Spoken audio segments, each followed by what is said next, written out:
হরে কৃষ্ণ কৃষ্ণ কৃষ্ণ হরে হরে। তো ভক্তবৃন্দগণ, আজকের ভিডিওটি রয়েছে 2025 সালের চৈত্র নবরাত্রি 30শে মার্চ থেকে শুরু হয়েছে এবং তা শেষ হবে 7 এপ্রিল সোমবার। প্রতিটি দিনের নিজস্ব তাৎপর্য এবং আচার অনুষ্ঠান রয়েছে। ভক্তরা প্রায়শ এই চৈত্র নবরাত্রিতে বেশ কয়েকটি জিনিস আপনারা এই ভিডিওটির মাধ্যমে জানতে পারবেন, অর্থাৎ চৈত্র নবরাত্রি কি, কিভাবে এই চৈত্র নবরাত্রির পুজো অর্চনা করবেন, কিভাবে চৈত্র নবরাত্রির ব্রত পালন করবেন, চৈত্র নবরাত্রির 9টি রং কী রয়েছে, চৈত্র নবরাত্রির পালনের সময় কখন রয়েছেন, আর সবথেকে গুরুত্বপূর্ণ বিষয় হচ্ছে এই চৈত্র নবরাত্রি চলাকালীন আপনারা কোন কোন খাবার মুখে তুলবেন না, অর্থাৎ কোন কোন খাবার খাওয়া একবারে শুভ নয়, যে খাবারটি খেলে আপনার পুরো বছরটাই অশান্তিতে কেটে যেতে পারে, অর্থাৎ পরিবারে অমঙ্গল নেমে আসতে পারে। তাই অবশ্যই এই চৈত্র নবরাত্রি 30শে মার্চ থেকে শুরু হয়েছে এবং তা শেষ হবে 7 এপ্রিল সোমবার। এই 9টি রাত্রি আপনাকে সতর্ক থাকতে হবে। এই 9তম দেবতাদের নাম কি, কোন দেবতার পুজো করা হয়, সব কিছু আপনাদের সাথে বিস্তারিতভাবে আলোচনা করা হবে। তাই অবশ্যই ভিডিওটি মনোযোগভাবে এবং ভক্তি ভালোবাসা শ্রদ্ধা দিয়ে শ্রবণ করবেন। আর চ্যানেলে নতুন হয়ে থাকলে দয়া করে চ্যানেলটিকে সাবস্ক্রাইব করবেন, লাইক করবেন, কমেন্টে ভক্তি ভালোবাসা শ্রদ্ধা দিয়ে জয় মা দেবী দুর্গার জয় লিখে দিতে ভুলবেন না। তো অবশ্যই ভিডিওটি শুরু থেকে শেষ পর্যন্ত ভক্তি সহকারে শ্রবণ করুন। চৈত্র নবরাত্রি 2025 এই 9 দিনের হিন্দু উৎসব ঐশ্বরিক নারীত্ব উদযাপন করে এবং মা দুর্গা বা দেবী দুর্গার 9টি অবতারকে সম্মান করে। হিন্দু উৎসবের প্রতিটি দিন দেবী দুর্গার এক ভিন্ন রূপকে উৎসর্গ করা হয়, যাকে নবদুর্গা বলা হয়। এই রূপগুলো ঐশ্বরিক নারীত্বের বিভিন্ন দিককে প্রতিনিধিত্ব করে এবং প্রার্থনা, উপবাস, সাংস্কৃতিক অনুষ্ঠানের মাধ্যমে পুজো করা হয়। আপনারা চৈত্র মাসের নবরাত্রি অর্থাৎ 9টি রাত্রির পুজো কিভাবে করবেন, উপোস কিভাবে থাকবেন এবং চৈত্র নবরাত্রির শেষ পারণ সময় কখন রয়েছে, আর চৈত্র নবরাত্রির 9টি দিনের গুরুত্ব কি রয়েছে, অবশ্যই শ্রবণ করুন। চৈত্র নবরাত্রিতে দেবী দুর্গার বিভিন্ন রূপের পুজো করা হয়। এই উৎসবটি নবরাত্রি বা নবদুর্গা নামে পরিচিত। উপাসকরা বিশ্বাস করেন যে এই 9 রাত্রিতে দেবী বিভিন্ন রূপে নিজেকে প্রকাশ করেন। প্রতিটি রূপই ঐশ্বরিক নারী শক্তির বিভিন্ন দিককে প্রতিনিধিত্ব করে। এই 9টি রূপগুলির মধ্যে প্রথম রূপ অর্থাৎ প্রথম দিন থেকে যে দেবীর পুজো করা হয় তার নাম হচ্ছে শৈলপুত্রী, ব্রহ্মচারিণী, চন্দ্রঘটা, কুমান্ডা, স্কন্দ মাতা, কাত্যায়নী, কালরাত্রি, মহাগৌরী এবং সিদ্ধিদাতা। উৎসবের প্রতিটি দিন দেবীর একটি নির্দিষ্ট রূপের উদ্দেশ্যে উৎসর্গ করা হয়। ভক্তরা এই 9 রাত্রিতে বিভিন্ন আচার অনুষ্ঠান এবং প্রার্থনা করা হয়। উৎসবের শেষ দিন চৈত্র নবরাত্রির 9ম দিনে রামনবমী অর্থাৎ ভগবান রামের জন্মদিন। এই চৈত্র মাসের সবচেয়ে পবিত্র রামনবমী উদযাপন হচ্ছে 6 এপ্রিল রবিবার। চৈত্র নবরাত্রির 9 দিনের গুরুত্ব কী রয়েছে? চৈত্র নবরাত্রির 9 দিন অর্থাৎ প্রথম দিন থেকেই প্রত্যেকটি দেবদেবীর পুজো করা হয় এই 9ম দিন পর্যন্ত। প্রথম দিনটি শুরু হয়েছে 30শে মার্চ রবিবার থেকে। প্রথম দিন এই দিনটি দেবী শৈলপুত্রীকে উৎসর্গ করা হয়। শাস্ত্র অনুসারে দেবী পার্বতী হলেন পাহাড়ের রাজা, হিমালয়ের কন্যা। তিনি হলেন হিমালয় পর্বতের চূড়ান্ত উত্থিত ঐশ্বরিক চেতনা। এই দিনে ভক্তরা হলুদ রং পোশাক পরে, হলুদ হলো সুখ ও আনন্দ প্রতীকের দেবী, আর এই দিনটিতে শৈলপুত্রীকে পুজো করা হয় এই প্রথম দিনে। চৈত্র মাসের দ্বিতীয় দিন অর্থাৎ ব্রহ্মচারিণী হলো দেবী দুর্গার দ্বিতীয় রূপ এবং নবরাত্রির দ্বিতীয় দিনে তার পুজো করা হয়। ব্রহ্মচারিণী নামটি দুটি সংস্কৃত শব্দ থেকে এসেছে, অর্থাৎ ব্রহ্ম যার অর্থ ঐশ্বরিক চেতনা এবং আচরণ যার অর্থ আচরণ।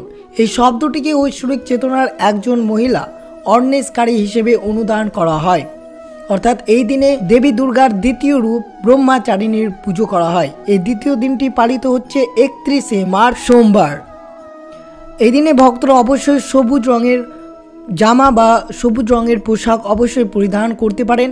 বিশেষগুলি ফুলগুলির মধ্যে চন্দ্রমল্লিকা ফুল অবশ্যই এই ব্রহ্মচারিণী দেবীকে নিবেদন করবেন।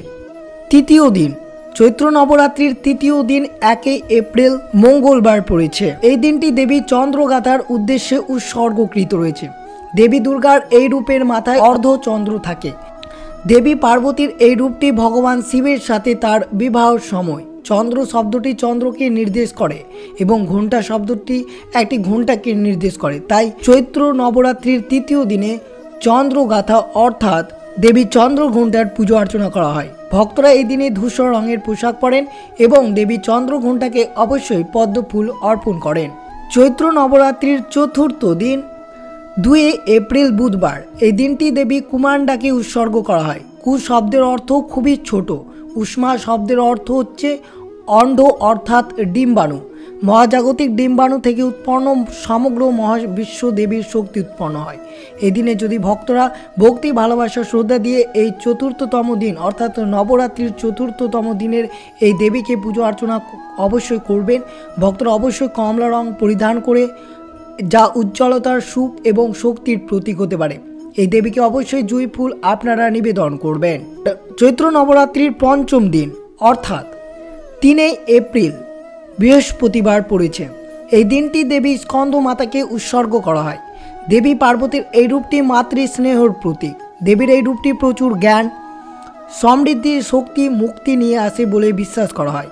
এই দিনে ভক্তরা সাদা রং পরিধান করে ভোগ হিসেবে হলুদ ফুল বা ফল যেমন হলুদ, গোলাপ বা কলা উৎসর্গ করতে পারেন। ষষ্ঠ দিন চৈত্র নবরাত্রির ষষ্ঠ দিন অর্থাৎ 4 এপ্রিল শুক্রবার পড়েছে। এই দিনে দেবী কাত্যায়নকে উৎসর্গ করা হয়। দেবী পার্বতীর এই রূপ মহিষাসুর নামক অসুরকে বধ করেছিলেন। দেবী কাত্যায়নী দেবতাদের ক্রোধ থেকে জন্মগ্রহণ করেছিলেন। তিনি হলেন সেই ক্রোধ যা সৃষ্টিতে ভারসাম্য পুনরুদ্ধার জন্য উদ্ভূত।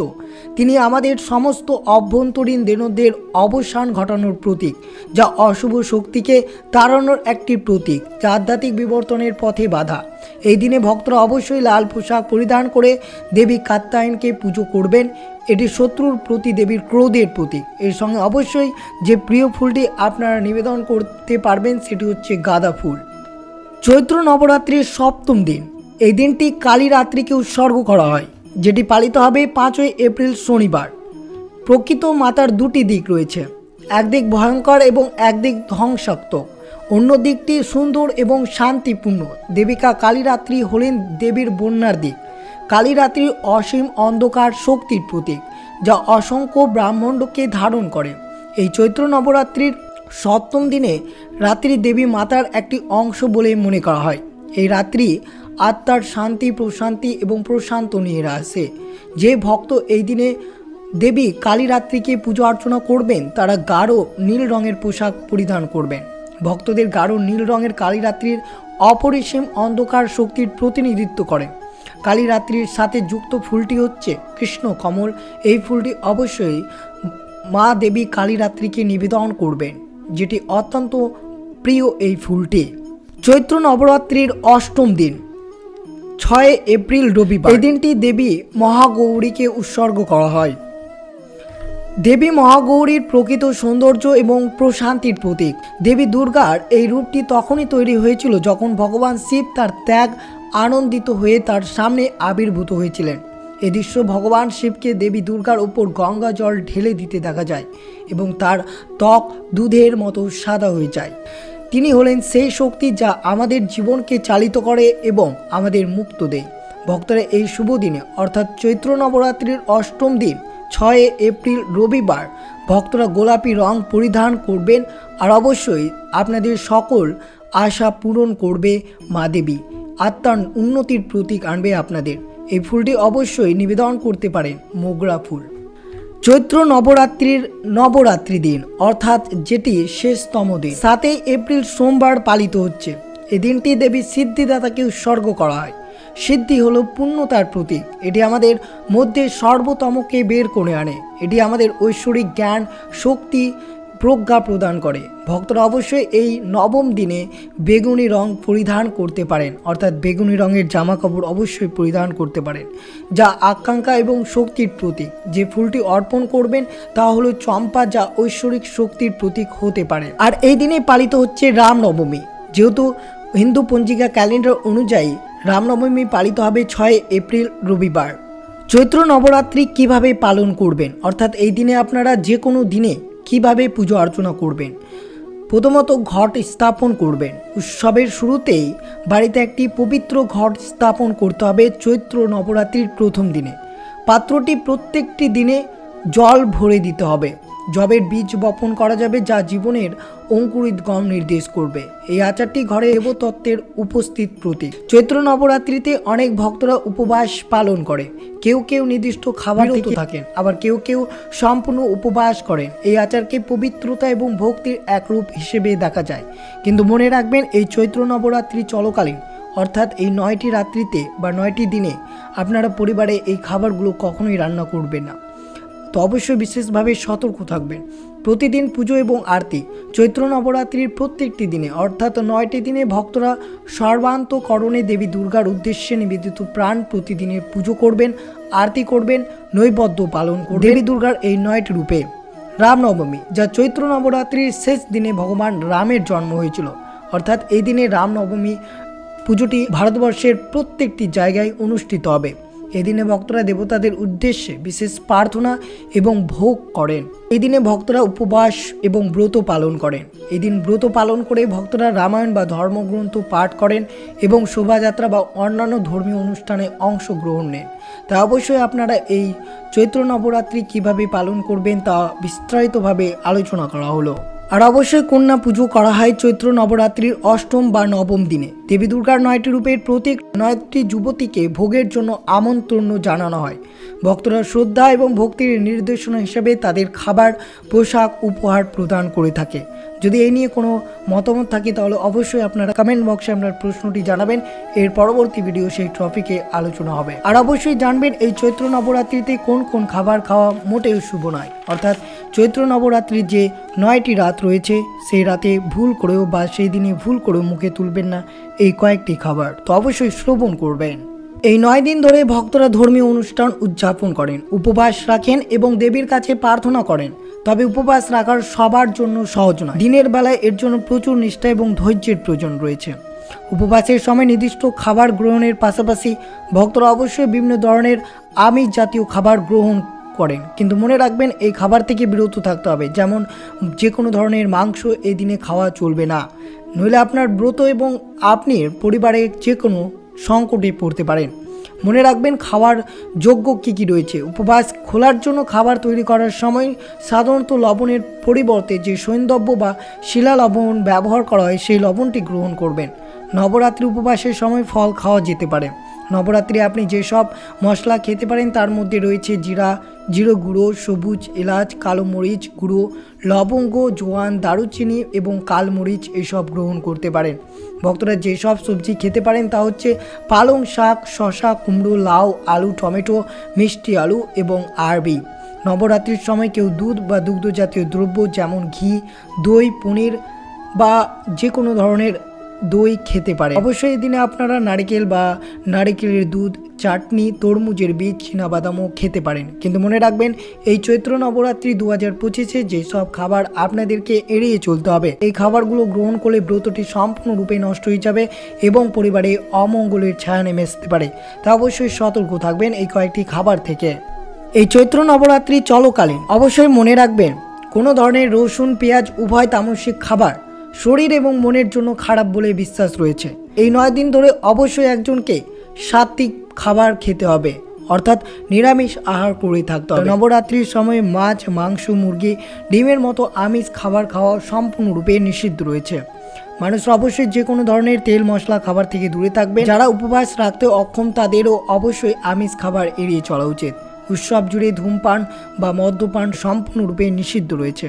উপবাসের সময় ভক্তদের ভাত, ডাল, অস্তগম, সুজি, ভুট্টা, আটা খাওয়া থেকে বিরত থাকতে হবে। অর্থাৎ যে কোনো ধরনের পঞ্চরবি শস্য উপবাসের সময় খাওয়া চলবে না, নইলে ব্রতটি আপনার সম্পূর্ণরূপে নষ্ট হয়ে যেতে পারে। চৈত্র নবরাত্রির 9টি শুভ দিন জুড়ে মনে রাখবেন, কোনো ধরনের অ্যালকোহল বা মদ্যপান এড়িয়ে চলবেন। অবশ্যই এই চৈত্র নবরাত্রি জুড়ে কোনো ধরনের নিরামিষ খাবার খাবেন না এবং কোনো প্রাণী বা পশুকে আঘাত করবেন না, সেই বিষয়ে আপনাদের মনে রাখতে হবে। মূল আচার অনুষ্ঠানের মধ্যে রয়েছে ঘট স্থাপন। চৈত্র নবরাত্রির মূল আচারের মধ্যে রয়েছে ঘট স্থাপন। দেবী দুর্গার প্রতিটি রূপের জন্য প্রতিদিন পুজো এবং অষ্টমী এবং নবমীতে কন্যা পুজো করা অবশ্যই কর্তব্যনীয়। অবশ্যই আপনারা এই চৈত্র নবরাত্রি চলাকালীন দেবী দুর্গার 9টি রূপের পুজো করবেন, উপবাস থাকবেন, আচার অনুষ্ঠান ব্রতটি পালন করবেন ভক্তি ভালোবাসা শ্রদ্ধা দিয়ে। এর পরবর্তী ভিডিওটিতে অবশ্যই আপনারা চৈত্র নবরাত্রির পালনের সময় কখন রয়েছে তা অবশ্যই আলোচনা করা হবে। তো অবশ্যই আপনারা এই চৈত্র নবরাত্রি জুড়ে মা দেবী দুর্গার 9টি রূপের পুজো অবশ্যই করবেন। এই নবরাত্রি মা দুর্গার ঐশ্বরিক আশীর্বাদ আপনার জন্য সুখ শান্তি এবং সমৃদ্ধি বয়ে আনবে। আপনাকে আপনার পরিবারকে ভক্তি আনন্দ এবং সাফল্য পরিপূর্ণ আশীর্বাদ পূর্ণ করবে। এই নবরাত্রিতে মা দুর্গা আপনাকে তার সর্বোত্তম আশীর্বাদ বর্ষণ করবে এবং নবরাত্রির এই 9টি দিন আপনার জীবনকে ইতিবাচক এবং আধ্যাত্মিক আনন্দে আলোকিত করবে। এই নবরাত্রি বিশ্বাস ও ভক্তির সাথে উদযাপন করুন এবং মা দুর্গার আপনার সমস্ত স্বপ্ন পূরণ অবশ্যই করবে। তো অবশ্যই সুস্থ থাকবেন, সতর্ক থাকবেন আর অবশ্যই আপনারা ভক্তি ভালোবাসার শ্রদ্ধা দিয়ে চৈত্র মাসের এই নবরাত্রি দিনটি উদযাপন করুন। তো এই ছিল ভিডিওটি ভালো লাগলে অবশ্যই চ্যানেলটিকে সাবস্ক্রাইব করবেন, লাইক করবেন, কমেন্টে ভক্তি ভালোবাসার শ্রদ্ধা দিয়ে জয় শ্রীকৃষ্ণের জয় লিখে দিতে ভুলবেন না এবং ভিডিওটি আপনার আত্মীয় ভক্ত বা বন্ধুদের সাথে অবশ্যই শেয়ার করবেন। সুস্থ থাকবেন, সতর্ক থাকবেন। জয় শ্রীকৃষ্ণ, রাধে রাধে।